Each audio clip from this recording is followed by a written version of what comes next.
ഉണ്ട്. അത് ആന്ധ്രയിലോ ഒരുപക്ഷെ തമിഴ്നാട്ടിലോ അല്ലെങ്കിൽ ബീഹാറിലോ ഉള്ള തൊഴിൽ സംസ്കാരമല്ല. ബീഹാറിൽ നിന്നുള്ള പല ഉദ്യോഗസ്ഥന്മാരും ഇവിടെ വന്ന് IAS-കാരായി കളക്ടർമാരായി ഒക്കെ ഇരുന്നിട്ടുണ്ട്. അത് ഞങ്ങളോട് പറയാറുണ്ട് പലപ്പോഴും.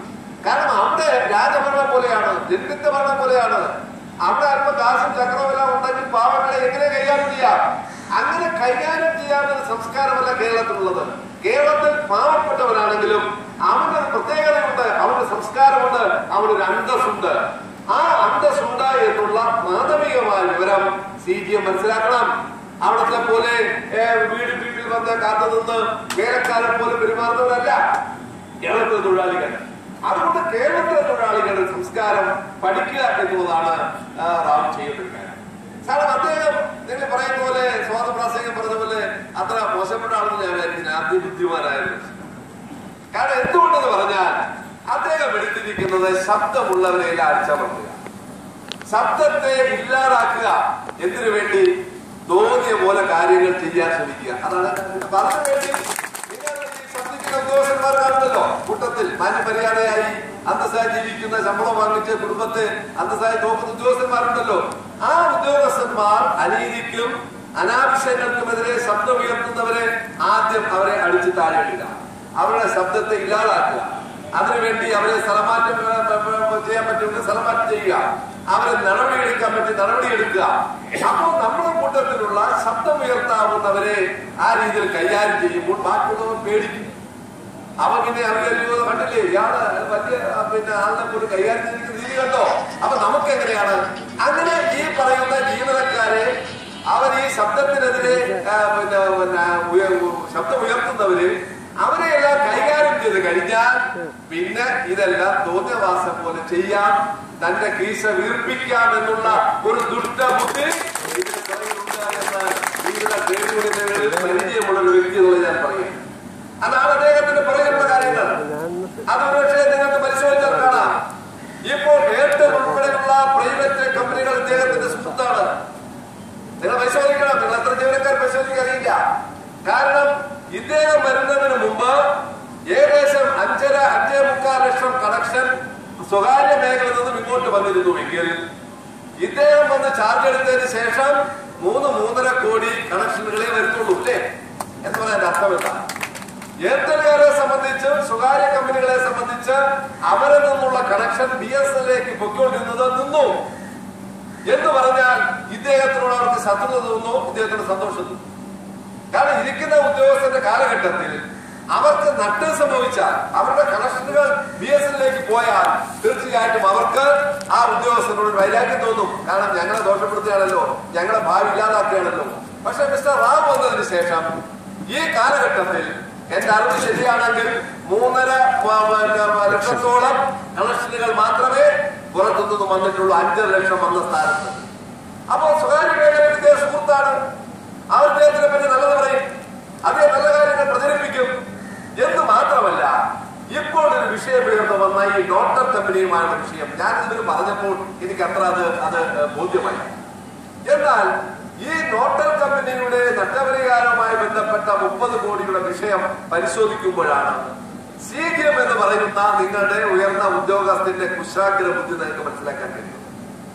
എന്തിനു വേണ്ടി അങ്ങനെ വാശി പിടിക്കുന്നു എന്ന് പറഞ്ഞാൽ അതെല്ലാം ഒരു തുടക്കമാണ്. ആ തുടക്കത്തിൽ കൂടി താൻ ഉദ്ദേശിക്കുന്ന കാര്യങ്ങൾ കൈകാര്യം ചെയ്യാൻ അതിനുള്ള ആരംഭം കുറിക്കുമ്പോൾ അതിനെതിരെ തടസ്സം നിൽക്കുന്നവരെ, ആ തടസ്സം നിൽക്കുന്നവരെ ഇല്ലായ്മ ചെയ്യാമെന്നുള്ള അദ്ദേഹത്തിന്റെ മോഹം ഈ കേരളത്തിൽ നടക്കാൻ പോകുന്നില്ല. ഈ സമരം എന്ന് പറയുന്നത് ഇപ്പോൾ നിങ്ങൾ മാത്രമാണെങ്കിലും ഈ സമരം അതിശക്തമാകുമ്പോൾ ഇതിന്റെ പിന്നാലെ ഈ കേരളത്തിലെ ട്രേഡ് യൂണിയൻ പ്രസ്ഥാനം മനസ്സിലാക്കി കൊടുക്കണം. ഇവിടെ നടന്നിട്ടുള്ള സമരങ്ങളെ കുറിച്ച് ഞാൻ തന്നെ ഇവിടെ വന്നിട്ടുണ്ട്, 3-4 സമരത്തിൽ ഞാൻ ഇവിടെ പ്രസംഗിച്ചിട്ടുണ്ട്. പക്ഷെ ഇതുപോലൊരു അന്തരീക്ഷമല്ല. നല്ല പന്തലെല്ലാം വിട്ട് നല്ല മൈക്കെല്ലാം വെച്ച് നടന്ന യോഗങ്ങളായിരുന്നു. ഇപ്പൊ ഇദ്ദേഹത്തിന് എന്താ പന്തൽ കിട്ടിയാൽ ഇദ്ദേഹത്തിന് ഈ ചുവന്ന നിറം കാണുന്ന കാളയെ പോലെ ഇദ്ദേഹത്തിനൊരു ജീവനക്കാർ വെയിലുള്ളാതിരിക്കും. ഞാൻ വന്നപ്പോൾ തന്നെ നമ്മുടെ സ്ത്രീ സഹോദരിമാര് ഇവിടെ നിന്ന് വെയിലത്ത് മാറുന്ന അവിടെ പോയിരിക്കുന്നു. ഞാൻ സമരത്തിന് ഒന്ന് വെയിലുള്ള നിരാഹാരമാണ്, ആഹാരം കഴിക്കുന്നില്ല, വൈകുന്നേരം അവര് നിരാഹാരമാണ്, പോട്ടെ കാലത്ത് സ്വസ്ഥമായി വെയിൽ കൊള്ളാതിരിക്കട്ടെ എന്ന് ചിന്തിക്കുന്ന, അതുപോലെ അതിനെതിരെ നിൽക്കുന്ന ഒരു ദുഷ്ടനായ ഒരു സംബന്ധിച്ച് നമുക്ക് ഈ കുടിക്കാൻ വെള്ളം പറ്റുന്നത് കിട്ടില്ലേ, കുടിക്കാൻ ദാഹജലം തരില്ല എന്ന് പറയുന്നവരെ പോലെ വെയിലത്തിരുത്തി മൈക്ക് ഉപയോഗിക്കാതെ പന്തലെല്ലാം പൊടിച്ചു കളഞ്ഞാൽ അതിലൊക്കെ സമരം തീരുവോ? അങ്ങനെയാണോ കേരളത്തിൽ? അപ്പൊ അതുകൊണ്ട് ഈ രീതിയിലുള്ള CPM-ന്റെ പോക്കിനെ ഈ കേരളത്തിൽ അനുവദിക്കപ്പെടില്ല. അത് BSN എന്ന് പറയുന്ന സ്ഥാപനത്തിന്റെ വിഷയം മാത്രമല്ല, ഞാൻ തുടക്കത്തിൽ പറഞ്ഞ പോലെ ഒരു സംസ്കാരത്തിന്റെ വിഷയമാണ്. ഇവിടെ സ്വകാര്യ മേഖലയുണ്ടല്ലോ, സ്വകാര്യ മേഖലയിൽ പോലും ഇതുപോലുള്ള പ്രശ്നങ്ങൾ നടക്കുമോ? വലിയ ശക്തന്മാരായ മുതലാളിമാർ കൈകാര്യം ചെയ്യുന്ന സ്വകാര്യ മേഖല ഈ കേരളത്തിൽ എത്രയുണ്ട്? അവിടെയെല്ലാം എത്രയോ അന്തസ്സായി തൊഴിലാളികൾ വിഷയം ഉന്നയിക്കുന്നു, അവരെ മേശയ്ക്ക് ചുറ്റും പിടിച്ചിരുത്തി ചർച്ച ചെയ്യുന്നു, ആ വിഷയങ്ങൾക്ക് പരിഹാരം ഉണ്ടാക്കുന്നു. അവരെ പന്തലത്ത് പൊളിക്കാൻ ആരും പോകാറില്ല, അവിടെ മൈക്ക് വയ്ക്കാൻ പാടില്ല എന്ന് ആരും പറയാറില്ല, അവിടെ പിന്നെ സമരത്തിലിരിക്കുന്നവരെ വിളിച്ച് ഭീഷണിപ്പെടുത്താറില്ല. ഇതെല്ലാം ഈ പൊതുമേഖലാ സ്ഥാപനമായ BSNL ഇന്ത്യ മുഴുവൻ പടർന്നു പിടിക്കുന്ന ലക്ഷോപലക്ഷം ആളുകൾ പണിയെടുക്കുന്ന ഓഫീസർമാരും അല്ലാത്തവരുമായി പണിയെടുക്കുന്ന സ്ഥാപനത്തിലെ ജീവനക്കാരെ ഇഷ്ടം പോലെ കൈകാര്യം ചെയ്യാം, അവരെ ഭീഷണിപ്പെടുത്താം, അവരെ മോശമായ ഭാഷ ഉപയോഗിക്കാം. ഞാൻ കണ്ടെത്തുകയാണെങ്കിൽ അദ്ദേഹം വിളിച്ചു കൂട്ടുന്ന കോൺഫറൻസുകളിൽ മോശമായി സംസാരിക്കുക, അദ്ദേഹം ഉദ്യോഗസ്ഥന്മാരെ കൂടെ മോശമായി സംസാരിക്കുക. അതുകൊണ്ട് എന്താ, പല ഉദ്യോഗസ്ഥന്മാർക്കും ആ കോൺഫറൻസിൽ പോകാൻ പേടിയാണ്, സ്വാഭാവികമാണ്. പ്രത്യേകിച്ച് സ്ത്രീകളായിട്ടുള്ളവർക്കാണെങ്കിൽ, മാനമര്യാദ ജീവിക്കുന്നവർക്കാണെങ്കിലും ഇയാളെ കോൺഫറൻസിലൂടെ ചെന്നിരിക്കുമ്പോൾ ആളുകൾ കേൾക്കെ, മോശമായി സംസാരിക്കുമ്പോൾ മറ്റുള്ളവർ കേൾക്കെ. അപ്പൊ അതെല്ലാം ഒരു പ്രത്യേക ഒരു രീതി അവസരമാണ്. അതെല്ലാം ഇയാളുടെ തലയ്ക്കകത്ത് ആരോ ഓതിക്കൊടുത്ത ചില കുശാഗ്ര ബുദ്ധികളാണ്.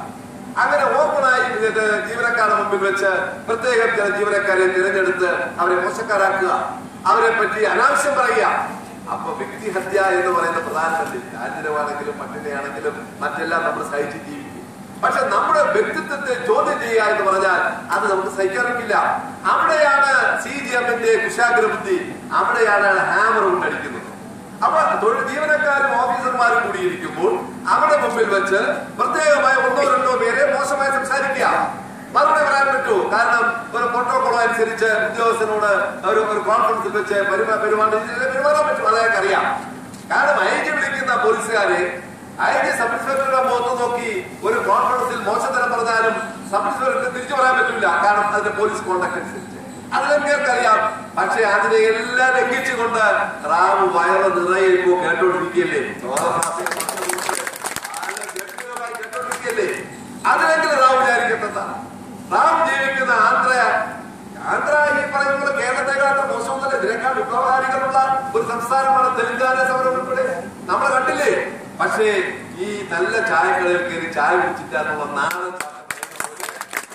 ഇവിടെ നിന്ന് നല്ല കടയിൽ കയറി ചായ കുടിച്ച് നല്ല ഉദ്യോഗസ്ഥരായി റാവുവിനെ ഇവിടെ ഞങ്ങൾ അയക്കും. അതിന്റെ ഒരു സംശയമില്ല.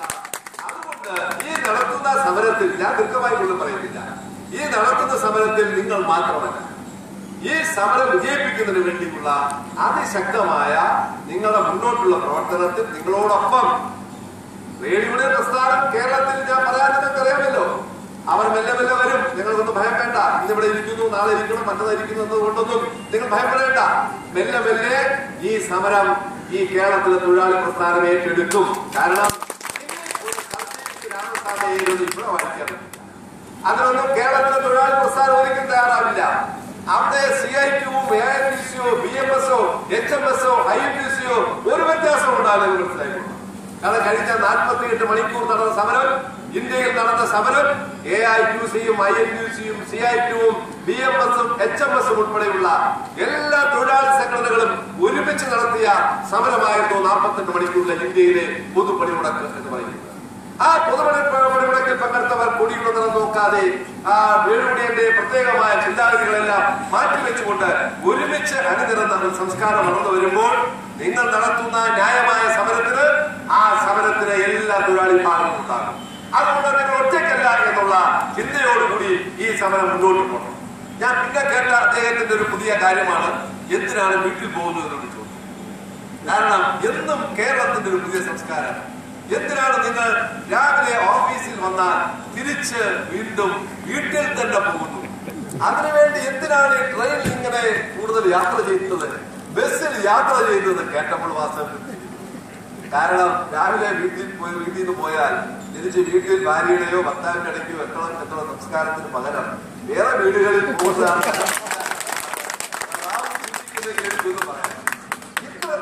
ഒരു ഉദ്യോഗസ്ഥനായിരിക്കും. ഇദ്ദേഹത്തിന് എങ്ങനെയാണ് IPS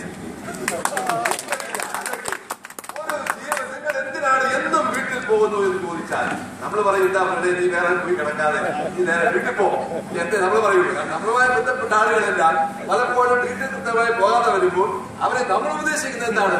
നീ നേരെ വീട്ടിൽ പോകണം, വീടിന്റെ ഭാര്യയുടെയും പിള്ളേരുടെയും ഒപ്പം കഴിയണം എന്ന് ഉപദേശിക്കുന്നതിന് പകരം ഒരു പുതിയ ഒരു പ്രവാചകൻ വന്നിരിക്കുന്നു. എന്തിനാണ് നിങ്ങൾ വീട്ടിൽ തന്നെ പോകുന്നത്, വേറെ എവിടെയെങ്കിലും കൂടെ എന്ന് ചോദിക്കുന്ന CPM വ്യക്തമാണ്. എന്ത് ന്യായമാണ് പ്രതീക്ഷിക്കുക? അതുകൊണ്ട് ഇവിടെ ഈ പണിയെടുക്കുന്ന ഓഫീസർമാരും മര്യാദയ്ക്ക് പെരുമാറണം. ഈ സ്ഥാപനം ലാഭത്തിലാക്കണം. ഇന്ത്യയിൽ എല്ലാ സ്ഥലത്തും നഷ്ടമാകുമ്പോൾ ഏക ലാഭമുള്ള സർക്കിളല്ലേ കേരള സർക്കിൾ. ഇവിടെ ഇപ്പൊ സ്ഥിതി എന്താ? ഇപ്പോൾ തന്നെ ടവറുകൾ, എത്ര ടവറുകളാണ് പ്രവർത്തിക്കാതിരിക്കുന്നത്? ആ ടവറുകൾ പ്രവർത്തിക്കാത്ത കാരണം എന്താ? പല ടവറുകളും ചാർജ് ചെയ്യാൻ കഴിയുന്നില്ല. കാരണം വൈദ്യുതി പോയാൽ ആ ടവറുകൾ പ്രവർത്തനമില്ല. അതിന് പരമായിട്ട് എന്താ സംഭവിക്കുന്നത്? മൊബൈൽ കൊണ്ട് നടക്കുന്ന ആളുകൾക്ക് അറിയാമോ? മൊബൈൽ കൊണ്ട് നടക്കുന്ന ആളുകൾ കുറച്ച് കഴിയുമ്പോൾ വിചാരിക്കും BSNL ഇതെല്ലാം പോയി, ഇത് കൊള്ളൂല, അതുമ്പോൾ മറ്റവർ റെഡിയായി നിൽക്കുന്നുണ്ട് വീട്ടിൽ നടക്കും. എയർടെല്ലും പിന്നെ മറ്റേ സ്വകാര്യ മേഖലകളും വീട്ടിന്റെ നടയിൽ വന്ന് റെഡിയായി നിൽക്കുകയാണ് കണക്ഷൻ കൈ തരാൻ വേണ്ടി പറ്റുമെങ്കിൽ. അങ്ങനെ നിൽക്കുമ്പോൾ ഈ ടവറുകളെല്ലാം പ്രവർത്തിക്കുന്നില്ല. വൈദ്യുതി പോകുമ്പോൾ അത് ചാർജ് ചെയ്യാൻ പറ്റുന്നില്ല, അതിനാവശ്യമായ ബാറ്ററി വാങ്ങിക്കാൻ കഴിയുന്നില്ല, അതിനാവശ്യമായ മറ്റേ എക്യുപ്മെന്റ്സ് വാങ്ങിക്കാൻ കഴിയുന്നില്ല. അങ്ങനെ വാങ്ങിക്കാതെ ഈ സ്ഥാപനത്തിന്റെ ഈ ടവറുകളുടെ പ്രവർത്തനം നിശ്ചലമായാൽ അത് ഈ സ്ഥാപനത്തിന്റെ പ്രവർത്തനത്തെ അല്ലേ ബാധിക്കുന്നത്? ഒരു സ്ഥാപനം, സർവീസ് നൽകുന്ന ഒരു സ്ഥാപനം ഏറ്റവും പ്രധാനമായ അവരുടെ സേവനം സമയത്ത് കിട്ടിയില്ലെങ്കിൽ, നല്ല ആശുപത്രിയാണ്, കണ്ട് മോണിയെല്ലാം ഉണ്ട്, അകത്ത് പോയി ചികിത്സയെല്ലാം നടത്തി ആദ്യം കാര്യങ്ങളെല്ലാം നടത്തി വരുമ്പോൾ അവിടുത്തെ ഒരു സേവനം നല്ലതല്ലെങ്കിൽ അടുത്താണ് വേറെ ആശുപത്രിയിൽ അന്വേഷിച്ച് പോകുള്ളൂ. അതിന് വളരെ തർക്കമുള്ള കാര്യമാണ്. അപ്പൊ BSNL സംബന്ധിച്ച് അതിന്റെ സേവനം, അതിന്റെ സർവീസിങ് കൃത്യമായി കിട്ടണം. അതിനെന്ത് വേണം? അതിന് ടവർ കൃത്യമായ എക്യുപ്മെന്റ്സ് വാങ്ങിക്കണമെങ്കിൽ അത് വാങ്ങിക്കണം. അങ്ങനെ ലാഭത്തിൽ ഉണ്ടാക്കുന്നതിന് പകരം ഇത് വന്നതിന് ശേഷം ഞാൻ അറിഞ്ഞ കാര്യമാണ് ഇവിടെ വലിയ ലാഭം എന്ന് പറയും. പക്ഷേ ഇവരുടെ നോട്ടീസ് വായിച്ചപ്പോഴാണ് എനിക്ക് വിചിത്രമായി അറിയാൻ കഴിയുന്നത്. 100 കോടി രൂപ കഴിഞ്ഞ വർഷം ലാഭം ഉണ്ടായെങ്കിൽ ഇത്തവണ 102 ആയാൽ തീർച്ചയായിട്ടും ലാഭം. 100 എന്നുള്ളത് 102 വർദ്ധിച്ചു, 2 കോടി രൂപയുടെ വർധനമുണ്ടായി. പക്ഷേ ലാഭം നമ്മൾ കണക്കാക്കുന്നത് ഷെയർ എടുക്കുമ്പോൾ മനസ്സിലാവുമല്ലോ. ആ ഷെയറിൽ ഡിവിഡന്റ് ഗ്രോത്തും കാണിക്കും. എന്താ ഗ്രോത്തിന്റെ അർത്ഥം? ഡിവിഡന്റ് എത്ര വർദ്ധിച്ചു എന്നല്ല, ഗ്രോത്ത് എത്ര ശതമാനം ഉണ്ടായി എന്നുള്ളതാണ്. അപ്പൊ വർധനവിന്റെ ഗ്രോത്ത് നോക്കിയപ്പോൾ ഞാൻ നോട്ടീസിൽ നിന്ന് മനസ്സിലാക്കാൻ കഴിഞ്ഞത് ഇദ്ദേഹത്തിന് മുമ്പുണ്ടായിരുന്നതിനേക്കാൾ 39-40% ഗ്രോത്ത് താഴോട്ട് പോയിരിക്കുകയാണ്. അപ്പൊ ലാഭം എന്ന് പറയുന്നത് 100 കോടി രൂപയുടെ സ്ഥാനത്ത് 5 കോടി ഉണ്ടായാലും 105 കോടിയാവും. പക്ഷേ 12-13 ഗ്രോത്ത് 90% ആണെങ്കിൽ 13-14 ഗ്രോത്ത് അതിന് 110% ആകണം. അതാണ് വർധനവ് എന്ന് പറയുന്നത്. ആ രീതിയിൽ പരിശോധിക്കപ്പെട്ടാൽ റാവുവിന്റെ കാലഘട്ടം വളർച്ചയുടെ കാലഘട്ടമല്ല, മുരടിപ്പിന്റെ കാലഘട്ടമാണ്. എന്തുകൊണ്ട് മുരടിപ്പ് നടക്കുന്നു എന്ന് പരിശോധിക്കപ്പെടണം. അങ്ങനെ പരിശോധിക്കപ്പെടുമ്പോഴാണ് ജീവനക്കാരുടെ പ്രവർത്തനത്തെ വിലയിരുത്തുന്നത്. ജീവനക്കാരുടെ പ്രവർത്തനം കൊണ്ട്, അവരുടെ ഒരു യോജിച്ച പ്രവർത്തനം കൊണ്ട്, അവരുടെ മാനസികമായ ഉത്തേജനം കൊണ്ട്, അവരുടെ താല്പര്യം കൊണ്ട് മാത്രമേ ഏത് ഒരു വ്യവസായവും ഉണ്ടാവൂ. ഒരു ചായക്കടയിൽ ചായ കുടിക്കാൻ പോയാൽ തന്നെ ഒരുപക്ഷെ കിട്ടുന്നത് നല്ല ആഹാരമാണെങ്കിൽ പോലും അത് വിളമ്പുന്ന സപ്ലൈക്കാരൻ മര്യാദയ്ക്ക് പെരുമാറിയില്ലെങ്കിൽ പിന്നെ ആ ചായക്കടയിൽ നമ്മൾ പോയില്ല. അതാണ് സ്ഥിതി. അതുകൊണ്ട് തന്നെ ഇവിടെ ഈ ലാഭം എന്ന് പറയുമ്പോൾ ആ രംഗത്ത് പണിയെടുക്കുന്ന ജീവനക്കാരന് അതിനുള്ള ആത്മവിശ്വാസം ഉണ്ടാകണം, അതിനുള്ള ആവേശം ഉണ്ടാകണം, അതിനുള്ള താല്പര്യം ഉണ്ടാകണം, ആ രംഗത്ത് അവന് മാനസിക സന്തോഷം ഉണ്ടാകണം. അതിനെയാണ് റാവു ഇല്ലാതാക്കാൻ ശ്രമിക്കുന്നത്, അതിനെയാണ് തകർക്കാൻ ശ്രമിക്കുന്നത്. ദൂരവ്യാപകമായ പ്രത്യാഘാതങ്ങൾ ഉണ്ടാകാൻ പോകുന്ന ഒരു വിഷയമാണത്. ഈ സ്ഥാപനത്തിന്റെ വളർച്ചയെ തന്നെ സ്തംഭിപ്പിക്കുന്ന ഒരു നിലപാടാണ് ചെയ്യുന്നത്. ഇപ്പോൾ റിമോട്ട് മേഖല എന്ന് പറയുന്ന കണ്ണൂർ, വയനാട് മേഖലയിൽ പ്രത്യേകമായി ജോലിക്കാരെ അയച്ചവിടെ ജോലി ചെയ്യുമ്പോൾ അവിടെ നിന്ന് ആളുകളെ അവിടെ നിന്ന് മാറ്റുക എന്ന് പറഞ്ഞാൽ അത് ഈ സ്ഥാപനത്തിന്റെ വളർച്ചയ്ക്കാണ് ഉപയോഗിക്കുന്നത്, ഈ സ്ഥാപനത്തിന്റെ നേട്ടത്തിനാണ് ഉപയോഗിക്കുന്നത്. അതുകൊണ്ട് ഞാൻ നിർത്തുന്നു. അദ്ദേഹം സ്വകാര്യ കമ്പനികളിൽ നിന്നും അച്ചാരം വാങ്ങിച്ചുകൊണ്ട് വന്നു എന്നാണ്.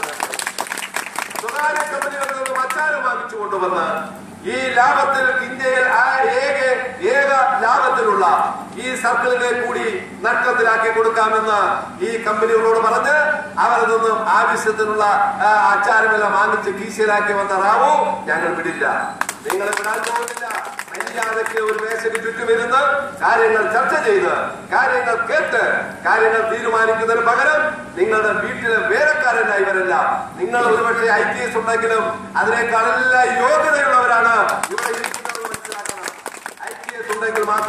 IPS ഉണ്ടെങ്കിൽ മാത്രം ഒരു യോഗ്യതയുള്ള മനുഷ്യനായി മാറും എന്ന് ചിന്ത വേണ്ട. അതിനേക്കാൾ വിദ്യാഭ്യാസം കൊണ്ടും നിങ്ങളെക്കാൾ എപ്പോഴും പരീക്ഷ നടത്തിയാൽ പോലും നിങ്ങളെക്കാൾ നല്ല വിജയകരമായ ഒരു CGM അല്ല ഡബിൾ CGM ആവാൻ കഴിവുള്ള ആളുകൾ ഇവിടെ ഇരിക്കുന്ന കാര്യം മനസ്സിലാക്കിക്കൊണ്ട് അവരോട് മര്യാദയ്ക്ക് അവരോട് സ്നേഹത്തോടെ ഒരു ഉദ്യോഗസ്ഥൻ കീഴുദ്യോഗസ്ഥരോട് പെരുമാറേണ്ട ചട്ടങ്ങൾ നിങ്ങൾ പഠിച്ചിട്ടുണ്ട്. അതാണ് സിവിൽ സർവീസിന്റെ ഒരു ഭാഗം തന്നെ. അത് ഒന്നും കൂടി നിങ്ങൾ എടുത്ത് പൊടിയെല്ലാം തട്ടി മാറ്റി വായിച്ച് ഒരു നല്ല മനുഷ്യനായി നാളെ മുതൽ ഇവിടുത്തെ CGM മാറണം. അങ്ങനെ മാറുന്നില്ലെങ്കിൽ ഈ നടത്തുന്ന സമരം അതിശക്തമായ സമരമായി ഇത് വളർന്നു കയറും. ആ സമരത്തിൽ ഇവരോടൊപ്പം ഞങ്ങൾ വരും, ഈ കേരളത്തിലെ ജനങ്ങൾ വരും. ഈ സമരത്തിന് മുന്നിൽ RCPയുടെ മൂക്കരിഞ്ഞാണ് പോണെങ്കിൽ നിങ്ങളുടെ ഏതെല്ലാം ഭാഗം വരച്ച് പോകുന്നത് പറയാൻ കഴിയില്ല. അതുകൊണ്ട് നല്ലൊരു അന്തരീക്ഷം നമുക്കിവിടെ ഉണ്ടാക്കാൻ ഈ സമരം ഉപകരിക്കട്ടെ.